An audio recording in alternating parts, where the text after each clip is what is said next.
좋으신 주님의 평화가 예배 자리에 나온 우리 모두 위에 함께 하기를 빕니다. 세월이 수상합니다.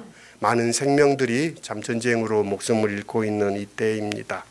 봄의 기운이 가득하고 무엇인가를 새롭게 하는 때에 죽음의 소망 소식들이 스멀스멀 피어나는 때입니다. 세상의 모든 나사로들에게 주님의 평화가 함께 하기를 빕니다. 양지 바른 곳에는 산수유가 노란 꽃망울을 피웠는데요. 다가가서 보셨습니까? 아니면 흙이 그냥 지나쳤습니까? 지나가던 걸음을 멈추고 다가가 산수유 노란 이 좁쌀만한 꽃들을 바라봅니다. 긴 겨울을 이겨낸 꽃몽우리들을 만지면 그 긴 겨울을 이겨내고 꽃을 피운 그 부드러움이 그 산수유 노란 꽃에 있습니다. 얼마나 대견한지요. 올해는 어느 해보다 봄꽃이 좀 느린 것 같습니다. 이는 올 겨울이 한파가 있었고 길었던 탓이리라 생각합니다. 이제 곧이어 매화도 필 거고요. 개나리도 필 거고 목련도 꽃을 피울 때입니다. 볼 것들이 많은 봄입니다. 어제는 광화문에서 BTS 이 방탄소년단의 공연이 있었습니다. 넷플릭스에서도 공연을 하고 네이버에서도 이렇게 중계를 했던 것 같은데요. 전 세계의 많은 이 젊은 아미 팬들이 모여 축제를 벌이는 모습을 보면서 세상 반대편에 전쟁으로 고통받는 사람들을 생각하기도 했습니다. 그러면서 인간사가 참 묘하구나라는 생각을 했는데요. 아무런 일 없는다든지 일상을 살고 있는가 하면은 또 한쪽에서는 극심한 고통을 받고 있는 세상의 묘한 모습도 제게는 겹쳐 보입니다. 사순절을 보내며 성서의 세계와 오늘 우리가 사는 세상 또한 묘하게 이렇게 다가옵니다. 예수께서는 이제 죽음을 앞두시고 예루살렘으로 올라가시는데 우리는 일상을 살기에 여념이 없지요. 참 예수님의 이 여정은 서서히 목적지에 다다라 가는데 우리는 참 다시금 주님의 날 주일만이라도 주님을 주목하려 합니다. 주님의 은혜가 우리 가운데 함께 하기를 빕니다. 예루살렘을 향해 가는 주님의 마음은 어떠했을까요? 참 착잡하기도 하고 또 여러 마음들 우리 주님께 있었지 않을까 생각해 봅니다. 6월절 순례객들에게는 예루살렘은 그들의 마음의 고향이요, 신앙의 품이요, 아버지의 집 같은 곳입니다. 술렁이는 유대의 순례객과는 다른 이 예루살렘을 향해 주님은 올라가고 계십니다. 예수께 예루살렘은 어쩌면 깊은 순환의 골짜기로 들어가는 입구와 같습니다. 예루살렘은 선지자들의 무덤이다라는 예수의 그 말씀처럼 당신의 무덤이 될 것을 주님은 또한 알고 계십니다. 오늘 본문은 예수께서 다시 예루살렘으로 가시는 일을 기록하고 있는 본문입니다. 나사로의 소생은 요한복음에만 소개됩니다. 요한복음에서는 이 나사로의 부활을 중요하게 다룹니다. 이 나사로의 부활은 예수의 부활과 연관됩니다. 나사로의 부활로 인해서 예수는 죽임을 당합니다. 참 역설적이지요. 베다니는 이스라엘 땅의 여러 곳에 이런 지명을 가진 땅들이 있습니다. 요르단강 건너편에도 베단이라는 마을이 있었는데요. 오늘 등장한 베다니는 예루살렘 근처, 그러니까 올리브산 동쪽에 있는 작은 마을입니다. 나사로라는 이름은 하나님께서 도우신다라는 뜻입니다. 어쩌면 하나님의 도움이 없으면 살 수 없는 자들이라는 의미도 있을 것입니다. 히브리 말로 엘 아자르라는 이 이름을 그리스식으로 축약해서 나사로 이렇게 성서에서는 말하고 있는데요. 기원후 1세기에는 흔한 이름이었다고 합니다. 이 이름은 생전에 가난하게 살다가 죽은 뒤에 부상을 받았던 누가복음에 헌대를 했던 거지 나사로의 이름과도 같습니다. 그러니까 비유에 등장했던 이름인 만큼 흔했던 이름입니다. 그 나사로를 예수님께서 사랑하셨다라는 것이 오늘 요한복음의 이야기입니다. 유다 땅 베다니에 사는 나사로가 이제 병들어 죽게 되었습니다. 두 누이 마르다와 마리아는 예수님께 사람을 보냈습니다. 나사로 오빠가 위독하니 빨리 와서 도와주십시오라는 것이 두 자매의 마음이었습니다. 그러나 예수께서는 죽을 병이 아니다라고 말씀하시며 그냥 요단강 지경에 이틀을 더 머무셨습니다. 예수를 죽이고자 하는 유대인들이 잔뜩 벼르고 있는 상황입니다. 유대 땅에 가기가 두려우셨던 것일까요? 어쨌거나 어느 제자도 나사로가 공경에 처했으니 가보자고 예수님께 권하는 제자는 아무도 없었습니다. 그렇게 이틀의 시간을 보내고 나서 예수님께서는 이제 제자들에게 다시 유대로 가자라고 말씀하십니다. 이 말씀을 하시는 시간은 나사로는 이미 목숨을 잃었습니다. 그는 죽어 무덤에 있는 상황입니다. 나사로를 깨우러 가겠다는 예수님의 이 말씀에 제자들은 적극적으로 나서서 그 길을 막습니다. 나사로가 잠들었거나 죽었거나 어느 경우라도 이제 예수께서 하루길이 넘는 유대로 가야 할 이유가 없다는 것입니다. 그런데도 예수님께서는 제자들의 온갖 반대를 물리치고 유대로 가십니다. 이미 죽음의 문턱에 넘어선 친구를 위해 죽음의 강을 건너가려는 예수님의 모습은 무모해 보이기도 합니다. 하지만 예수님의 말씀처럼 위험을 무릅쓰지 않는 사랑은 사랑이 아닙니다. 주님은 사람이 자기 친구를 위하여 자기 목숨을 내놓는 것보다 더 큰 사랑은 없다라고 말씀하셨습니다. 주님은 당신의 말씀대로 그런 사랑을 보여주고 계십니다. 더 이상 만류할 수 없다고 생각한 것인지 디두모라고 불리는 도마는 동료들에게 우리도 주와 함께 죽으러 가자라고 말합니다. 제자들이 예루살렘에 가는 것을 어떻게 생각했는지가 드러나고 있습니다. 예수님께서 유대로 가시는 표면적인 이유는 죽은 나사로를 깨우러 가기 위함입니다. 그러나 이 행보에 감춰진 진짜 이유는 예수 자신의 죽음입니다. 요한복음의 이야기를 따라가다 보면 나사로를 살리기 위해 가신 이 길에서 예수는 당신의 최후를 맞습니다. 당신의 죽음을 당하게 됩니다. 예수님의 마지막 예루살렘 행입니다. 예수님께서 죽임을 당하신 가장 직접적인 원인은 나사로를 살려내는 일과 관련됩니다. 나사로를 살린 것을 목도하고 소문을 들은 많은 군중이 예수를 따르게 되자 산헤드린은 최종적으로 예수를 죽이기로 결정합니다.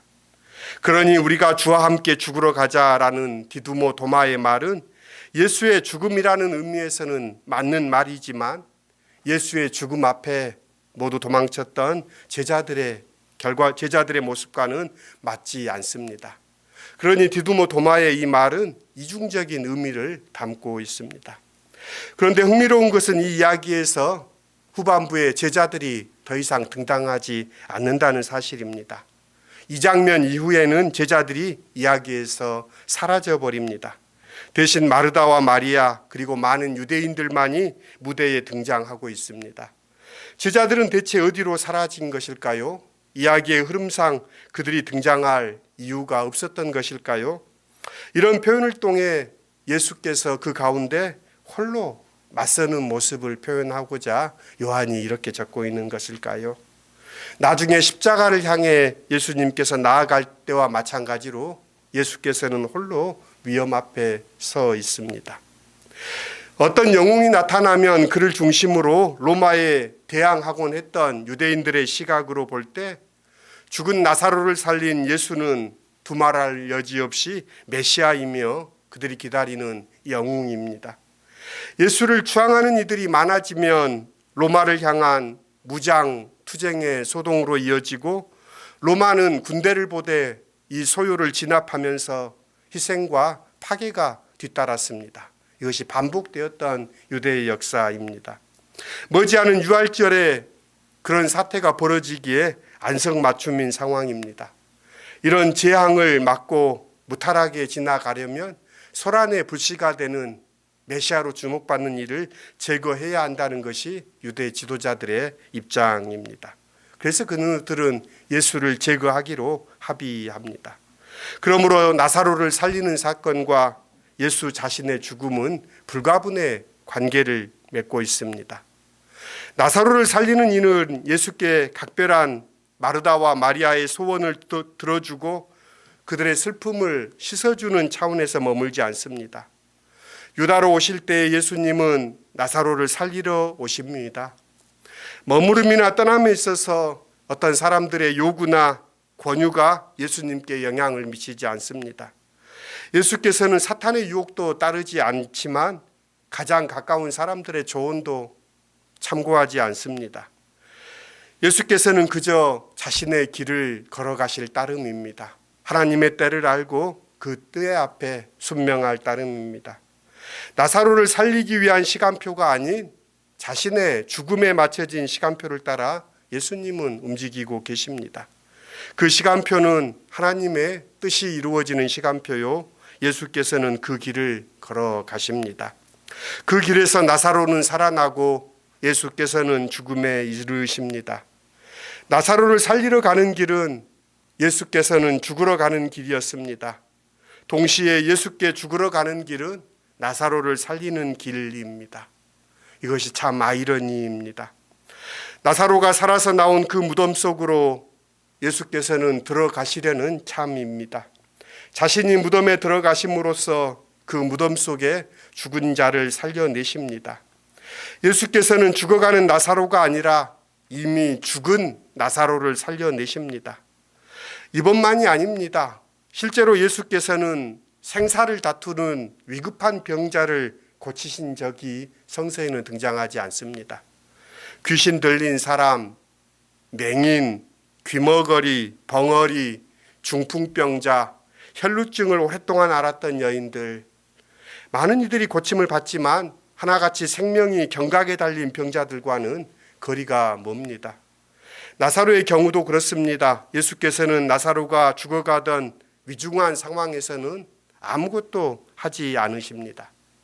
예수께서 베푸신 능력은 죽음을 막아주거나 위험을 모면하게 하는 일이 아닙니다. 그분은 못 보던 자를 보게 하고 말하지 못하는 자를 말하게 하십니다. 악한 영에 사로잡힌 자를 풀어주시고 약함에 빠진 자를 건져주십니다. 그것은 다가온 죽음을 물리치시는 일이 아니라 죽은 자를 살리시는 일입니다. 숨을 거둔 나사로를 가리켜 예수께서 그가 잠들었다라고 말씀하십니다. 모든 잠은 반드시 깨어나게 마련입니다. 그러니 나사로가 깨어날 것을 암시하는 표현입니다. 육신의 죽음은 죽음이 아니라 요한복음의 이해가 여기에 담겨 있습니다. 요한복음이 말하는 죽음은 하나님으로부터 분리되는 것입니다.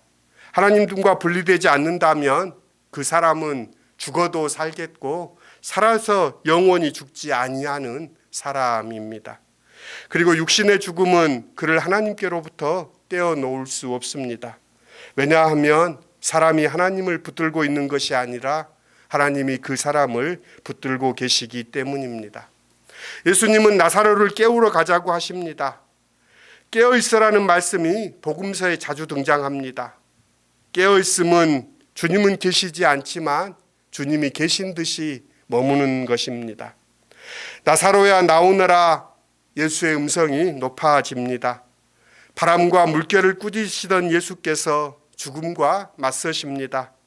에덴 이후 모든 생명을 사로잡고 있던 궁극적인 어둠인 죽음의 세력을 맞서서 예수님은 생명을 불러 깨웁니다. 혼돈과 공허와 흑암의 세상에서 빛이 있으라 하시는 그 창조의 황홀한 순간처럼 말입니다. 연약함과 유해함에 사로잡혀 있던 세상의 모든 나사로를 향해 예수님의 우렁우렁한 음성이 들려옵니다. 나사로야 나오라 주님은 외치십니다. 에스겔 골짜기의 마른 뼈들이 그러하듯 부활을 위해 나사로가 해야 할 몫은 아무것도 없습니다. 부활이요 생명이신 예수께서 나사로에게 나오라라고 부르십니다. 그 부르심이 나사로를 살립니다. 그 부르심이 나사로의 부활로 이어질 따름입니다. 너는 이 뼈들에 대언하라. 너는 그것들에 전하여라. 너희 마른 뼈들아 너희는 나 주의 말을 들어라. 생기야 사방에서 불어와 이 죽음 당한 자에게 붙어서 살아나게 하라. 이 말씀이 오늘 이 나사로의 사건 속에 이루어집니다. 로마서 8장에 바울은 이렇게 이야기합니다. 예수를 죽은 자 가운데서 살리신 이의 영이 너희 안에 거하시면 그리스도 예수를 죽은 자 가운데서 살리신 이가 너희 안에 거하시는 그의 영으로 말미암아 너희 죽을 몸도 살리리라. 이 부활의 소망이 우리에게 있습니다. 예수는 사람들에게 그를 풀어주어 가게 하라라고 하십니다. 손과 발이 묶여 있고 얼굴이 가려진 채 죽음의 세계, 망각의 세계, 절망의 세계로 유폐된 나사로를 풀어주라라고 주님은 말씀합니다. 오늘의 교회의 역할이 여기에 있습니다. 주님은 우리가 당신의 손과 발이 되어 세상의 결박당에 유폐되어 있는 나사로들을 풀어주어 가게 하라라고 말씀합니다. 주님은 광야까지 당신을 따라온 수천 명의 사람들이 줄이신 것을 보면서 제자들에게 너희가 먹을 것을 주라라고 말씀하십니다. 제자들은 그것이 불가능한 일이라고 말합니다. 계산이 서지 않는 일입니다. 그러나 제자들이 보리떡 5덩이와 물고기 2마리를 가져왔을 때 기적이 일어납니다. 5,000명이 배불리 먹고도 남습니다.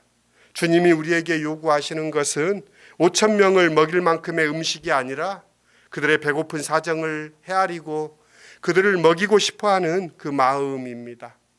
주님 안에는 절망이 없습니다. 인류가 당한 산적한 문제들이 인류 앞에 있지만 주님은 그 모든 것들을 풀어내시고 새롭게 하십니다.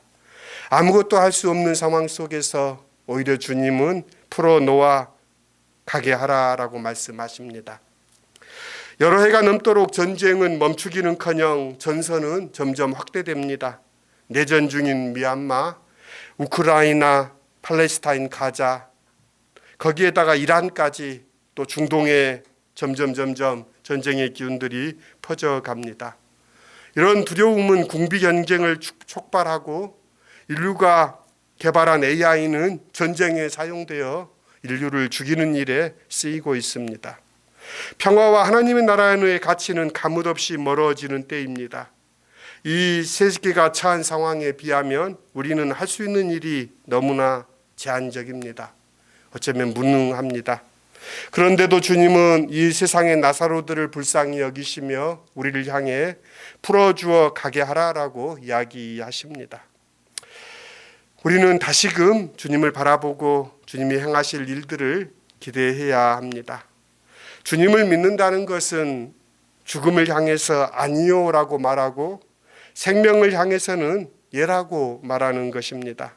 생명을 보살피고 돌보는 일, 이웃들을 사로잡고 있는 죽음의 너울을 벗겨내는 일을 우리가 할 수 있게 하는 일이 아니라 주님이 우리에게 하라고 하십니다.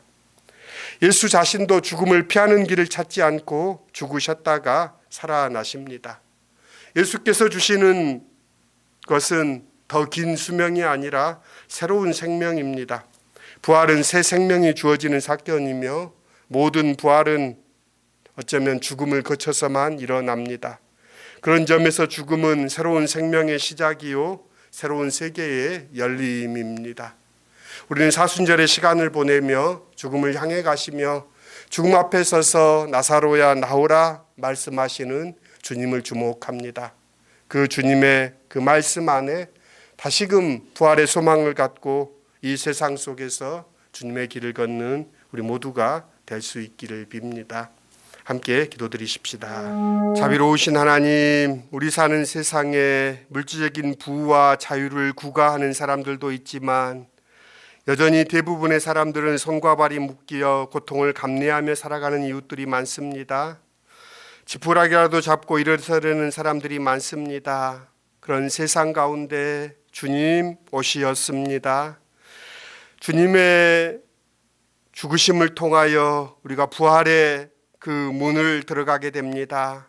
세상의 모든 나사로들을 풀어주어 자유롭게 하라 주님 말씀하십니다.